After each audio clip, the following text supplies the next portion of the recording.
Well, good morning, KOTA territory. Welcome to our special segment. We have the first Friday of every month, KOTA Now's Author Spotlight, where we feature a author from the Black Hills or just in general KOTA territory. If you have any recommendations for the future of who you would like to see on the show or on the KOTA Now desk, feel free to email me at umberto.giles at kotatv.com. I will see if I can bring it up here real quick. See that email, and there's my email in case you guys want to recommend an author from the Black Hills. We would gladly have them on the show. But with that being said, today we are talking to Dorothy Rosby, a author, a columnist. At least that is what Google said. Yes, yes. And after kind of doing some of my research, it seems like you have been a very big writer around the area for quite some time now. How does one become a big writer around their area? Well, for me, it started really with writing a column. I started, 28 years. No, maybe even more. I don't even know. A long time ago, I started writing a humor column, and back then it ran in the Rapid City Journal. Right. Now it runs in Black Hills Lifestyle magazine. Mm-hmm. But from that, I self-syndicated. Mm-hmm. So in other words, I marketed to newspapers around the West and the Midwest, which my column still runs in. But I did that for a lot of years. Mm-hmm. And then I decided to write books. And so actually what they are more like collections of things I've written. So I'd take every humorous speech and every column and every story. I do a lot of storytelling. I combined all those, married some together, threw some out and started over, and put collections together of humor in themes. So that's kind of how it all started. So yeah, it's been a lot of years. I was going to say, so, we've had a lot of genres, from educational, which was, I believe, the first interview we did for Author Spotlight here, which was a education book, to, most recently where we did a children's books. And I believe even more recent, we interviewed a kind of a sort of a memoir of sorts. Somebody traveling a very long mile from the U.S. into Canada, which is, first of all, that was impressive. But now we're talking about comedy. Yes. Now we are talking about comedy. So how does one get into the genre of comedy? Well, for me, it started actually with being a humor speaker. I have been a member of Toastmasters, which Toastmasters is an international organization where members practice their public speaking in local clubs, and there are several local clubs here in Rapid City, and I've been a member for many years. And I competed in humorous contests long ago, and won several, and eventually decided that I should write my speeches, put them in a written format. I always wrote them down. Right, as far as publishing them. So I did that. That's how I started in the column writing was. So really, for me, it started with humorous speeches first. And I mean, there's a big difference between, horror writing and you have, these scientific writing and stuff like that. Yeah. How would you describe the comedy humor genre? Well, there's so many different kinds of humor. I think what I focus on most is what I would call observational humor, which is kind of poking fun at the absurd in everyday life. I mean, I don't make stuff up. I do greatly exaggerate and embellish and all of that, because you can do that in humor, but I don't write fiction. So it's based on real life. And then the other kind of humor I really focus on a lot is the self-deprecating humor, where I either poke fun at the absurd in everyday life or the absurd in me. So, and so really those are but there's so many different kinds of humor. So. And I mean, going along those lines then, would you say that, everybody has, if, some of our viewers do end up wanting to pursue something like that they shouldn't be kind of confined to just one type of humor? I mean, it seems like you do two types, or probably even more that you might even do on the side. Yeah, I think people spend a lifetime, maybe not a lifetime, writers spend years finding their own voice. And the way that they do that is practice and working and writing and reading, but then trying not to imitate other people. And so I think it's a matter of finding your own voice. And for me, those two were the ones that just really seemed to fit. And for somebody else, they would just need to work at it and write and write and write and write until that, until they got their voice, found their voice, what works for them. Yeah. And so, you know, kind of going back to some of your works that you've done and kind of talking a little bit more about that, the type of humor that you do, how do you not get in trouble? You know, sometimes. Well, it's possible. You know, there's a couple things to say about that. One, because I tend to do self-deprecating humor, most of the time I'm the butt of the joke. Mostly. Okay. Not always. And I will say I have, in the, how many ever years, the 28 years that I've been writing humor, I can distinctly remember maybe 4 or 5 times when somebody has taken offense to something I've said. And it's kind of funny, the things that bother people. I once wrote a column, I think it was a column, or maybe it was a speech. I made fun of forum Christmas letters. And somebody wrote me to tell me they, you know, love getting those, and they were very hurt that yeah. And then the other one, and this one's very interesting to me because, well, one of them. So there's probably 5 that has happened. The other one was I went to a hockey game, and everything that I do becomes fodder, you know, because I have deadlines. And I went to a hockey game, so I wrote about hockey, and I like hockey, but to me, watching people with those sticks get that little, you know, quarter pounder thing through everybody's legs is entertainment enough. I don't like the fights. And I don't like the dang cowbells. I mean, it just kills me. So I made fun of the fights and the cowbells. And somebody really took offense to that. And they were really mad.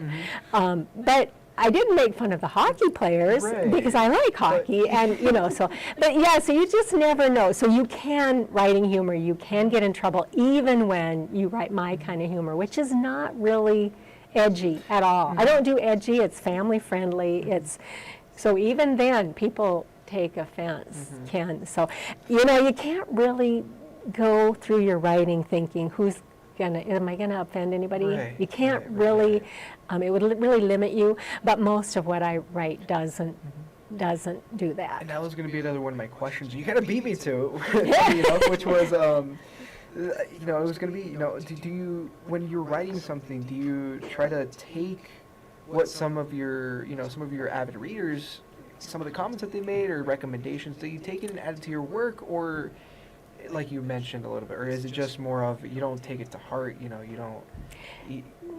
You know, I don't really, in the cases of those people who wrote me, I always respond and respectfully and say, I meant that in a humorous way, and I'm sorry that it didn't land right with you. You know, I sure didn't mean to do that. I always answer them, but most of the time it doesn't really change when I'm writing. Now, in one case it did, and that was because I had made a joke about the difference between men and women and something we do, and I think it had to do with colors, that, you know, women have mauve and peach, and I mean all these, and men will be red. It's either red or blue. Well, somebody wrote me and said that's not true. He was an artist, and he, you know, and so that did open my eyes to, well, yeah, I shouldn't stereotype that way. So that did, but most of the time it's like, you know, I think what I think, so I can't change what I think. But that did open my mind to a stereotype I was making, you know, so it just depends, but yeah. I mean, to me at least, it's sounding like it's a very, you know, kind of a, I don't want to say it's a toss-up, because there's, of course, it's you have a special genre in comedy. You have multiple genres in comedy, or types of comedy that you have worked in. So it's clearly not just a toss-up of like, oh, today I'm going to choose this. And like you mentioned, you don't do edgy comedy. No. So and kind of talk a little bit about the types of comedy, out there, and there's something for everybody. And since you stick with family friendly, what and kind of tying it back into the author aspect of it, what type of family friendly books have you written as of late? Okay, well, I've written 4 books, and all of them I would say are family friendly. The first one is called, I'm the queen of long titles. It is called I Used to Think I Was Not That Bad, and Then I Got to Know Me Better.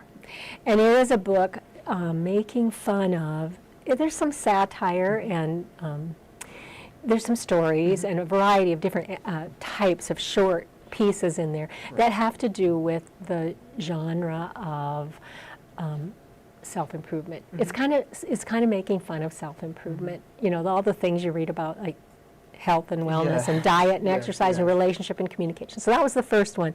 The second one was a book of parenting humor. And it is called, it's still there. It is called I Didn't Know You Could Make Birthday Cake from Scratch. and it's just a short book of parenting boo-boos is what, mine, pretty much. And again, it's mostly poking fun at me. My son is in it, because I'm a mom, but it's mostly aimed at the mistakes I made. Now, he may feel differently, but he is still speaking to me. So, there's that. And then the third one, Alexa's a Spy and Other Things to Be Ticked Off About. And that is about modern hassles, technology, the things we deal with just because we are, Right. It continuously evolving with the technology. Yes. And it can get kind of confusing sometimes, especially when you're talking about like you mentioned in your title, Alexa. Yeah. Or even with the phone, you have, if you have an Apple, you have Siri. If you have a Samsung, I unfortunately do not know exactly what. Sam, I believe. I could be wrong. I forget too. Yes. I forget. But there's so many out there. It's so much. It's so much, and it's kind of this book was written, published in 2020, right during the pandemic. Not a good time to publish a book. So it's before AI. Okay. So, but I have since written about ChatGPT and that sort of thing in columns.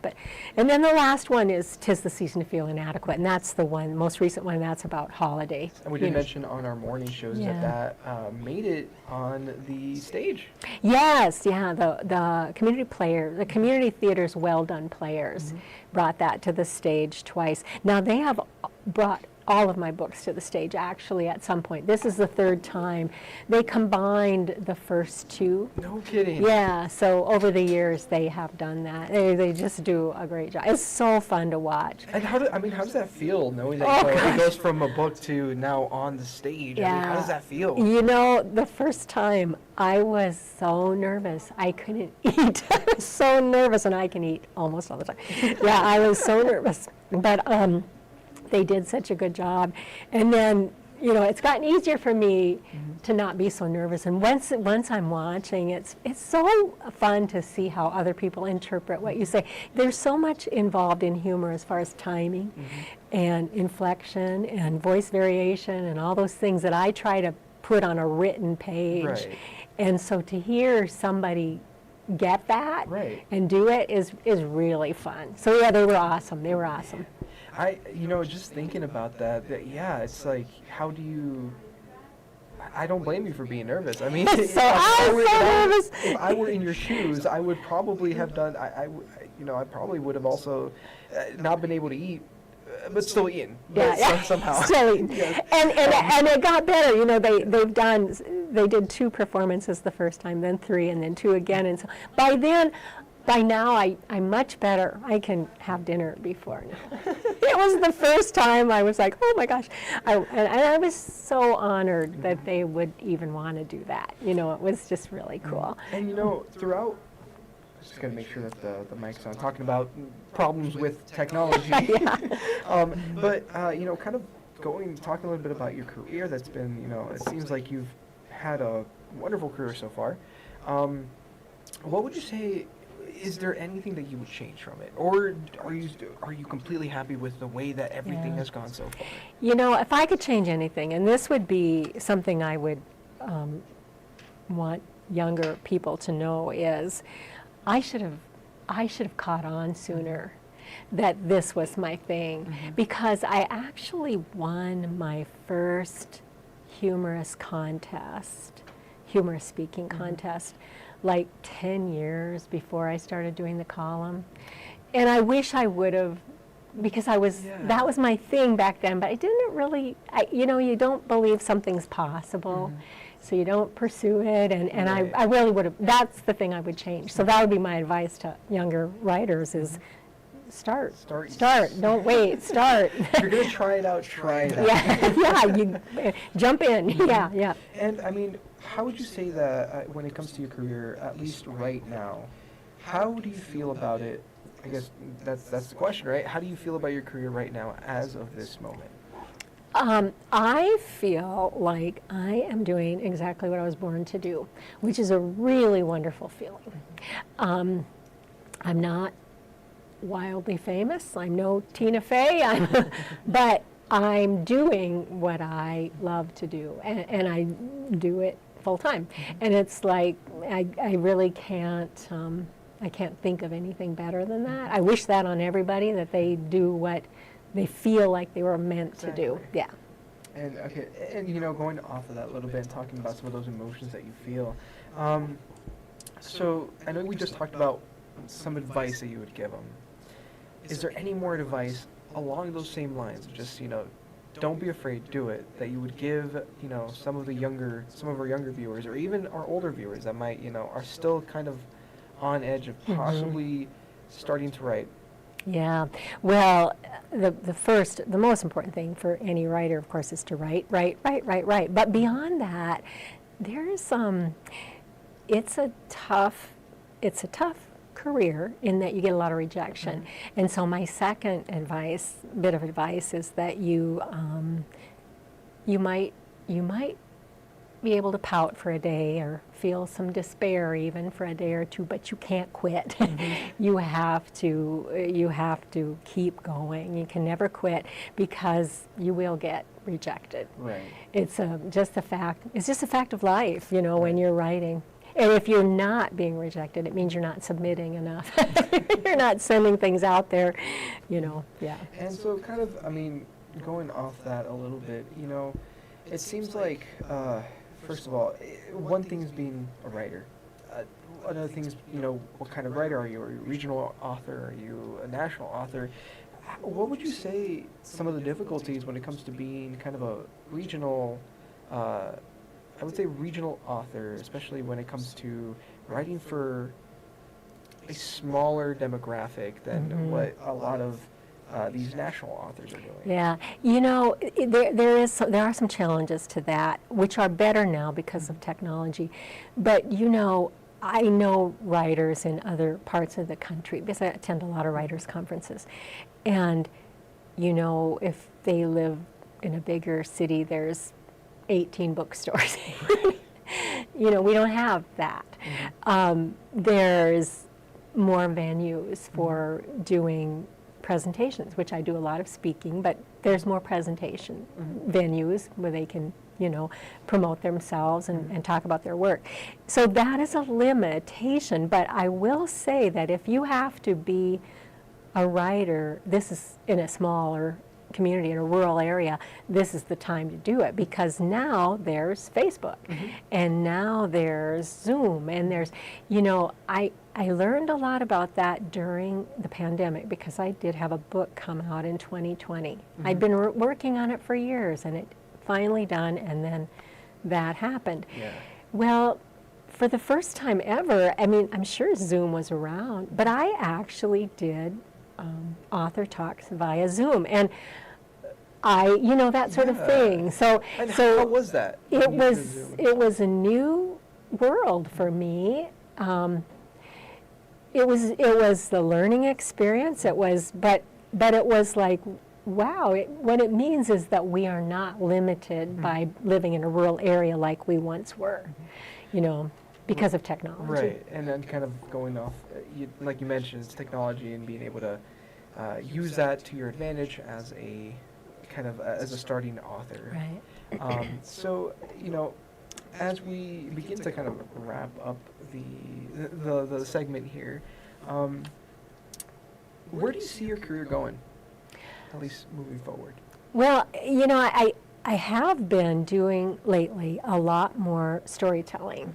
And in fact, my next book is a book of stories that I'm working on right now. And when I say stories, I don't mean fiction, I mean stories that really happen. But like I said, with humor, you get to embellish, and you get to. People are okay with that. And so I'm really getting into the storytelling. I've been involved with the Black Hills Storytellers for several years, and we do storytelling around the community at different venues. And so that's kind of where I've been going lately, is more towards the storytelling. I still do essays, columns, but I really love that, humorous storytelling.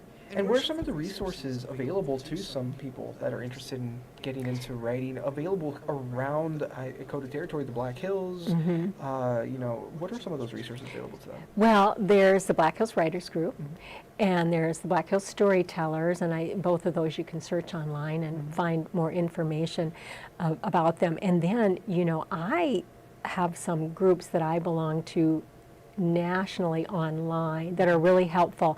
That's another thing that technology allows you to do now. You find those groups that are in your genre, and really, I'm in the National Society of Newspaper Columnists, and then the Irma Bombeck Writers Workshop has a group, and that's all humor.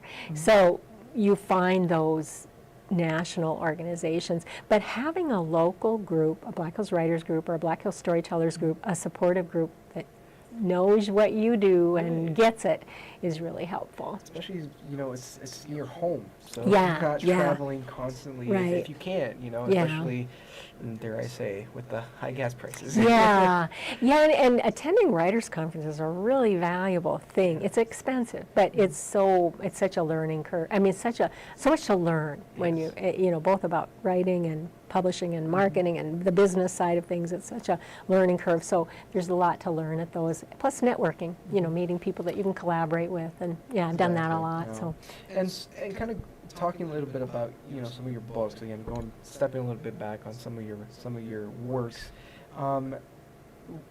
Where can some of our viewers find these works if they're interested in kind of purchasing one or even reading it for free at the library, possibly? And they're at the library. Also, they're all available on Amazon, but also Mitzi's downtown. They can be ordered through any bookstore, but Mitzi's carries them regularly. Mitzi's in downtown Rapid City. So awesome. And then, is there any works that our viewers should be aware of that maybe is coming up, that maybe you have coming out soon? Yeah. It's in the works? The one that's in the works is the one about storytelling, which is the working title is That Which Doesn't Kill You Gives You a Great Story Later. But that's a word. I don't know how I'm going to change that, adjust that, but I don't know. I'm so slow, but it's coming. I'm working on it. Well, at least, like you said, it's coming, it's there, the idea, it's in the works. It's in the works, and it's partway done. Yeah, there you go. And whenever that comes out, please be sure to let us know so that I way will, yeah. I can go ahead and get it, because I read it, I went to go see the play inspired by your book, and let's just say it was funny. Oh, good. I'm glad you enjoyed it. A lot. Good.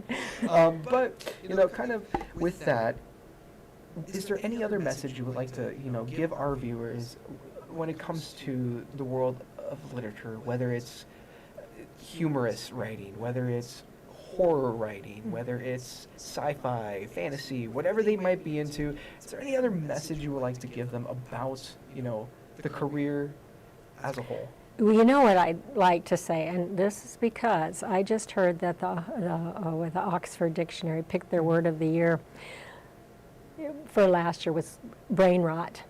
And my prescription for brain rot is read. Read books. Read books. Yeah, there's so many. And Rapid City has a lot of wonderful local authors. Yeah. And authors need your support, and bookstores need your support to stay in business. So yeah, so read. That's my advice to the world, the whole world, and have a good holiday. Read and have a good holiday. Yes, because we are close to Christmas. Here. Yes. But, thank you again for coming on to the KOTA Now desk. It's been a pleasure being able to talk to you and kind of listen to your story and how you became a writer. It seems like you've been in the industry for a long time now, and it's been something you've enjoyed, and hopefully you've inspired some of our viewers to do the same. Yes, do it. Yeah. All right. Well, thank you, Dorothy, for joining us again, and thank you for tuning in to our first Friday of every month segment, our authors spotlight. We'll have another one come January, but for now, I'm Humberto de Sanchez, again joined by Black Hills author Dorothy Rosby. Enjoy the rest of your Friday morning. And happy holidays. Yes, happy holidays. Hope to see you.